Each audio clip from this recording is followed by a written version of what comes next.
জাতীয় দৃষ্টি প্রতিবন্ধী সংস্থার উদ্যোগে ৬১তম বিশ্ব সাদা ছড়ি নিরাপত্তা দিবস উদযাপন। হাতে দেখলে সাদা ছড়ি, এগিয়ে এসে সহায়তা করি, এই প্রতিপাদ্যকে সামনে রেখে রাজধানীর বকশীবাজারে জাতীয় দৃষ্টি প্রতিবন্ধী সংস্থা উদযাপন করেছে ৬১তম বিশ্ব সাদা ছড়ি নিরাপত্তা দিবস। সকালে সংস্থার প্রধান কার্যালয় থেকে একটি র্যালি বের হয়ে ঢাকেশ্বরী মন্দির প্রদক্ষিণ শেষে কার্যালয়ে এসে শেষ হয়। পরে অনুষ্ঠিত আলোচনা সভায় সভাপতিত্ব করেন সংস্থার চেয়ারম্যান মাধবচন্দ্র সরকার।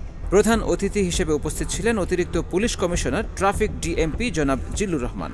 আপনাদের পথ চলতে যে ধরনের সাপোর্ট লাগে ট্রাফিক পুলিশ সেটা দেবে এবং সেই সহায়তা আপনাদের জন্য 24 আওয়ার্স ওপেন থাকবে। আমাদের লোকজন যেখানেই আছে। সভায় বক্তারা দৃষ্টি প্রতিবন্ধীদের অধিকার ও কর্মসংস্থানের দাবিতে সরকারের প্রতি 4 দফা দাবি জানান।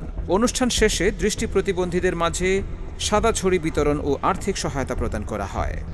Desk report, H news.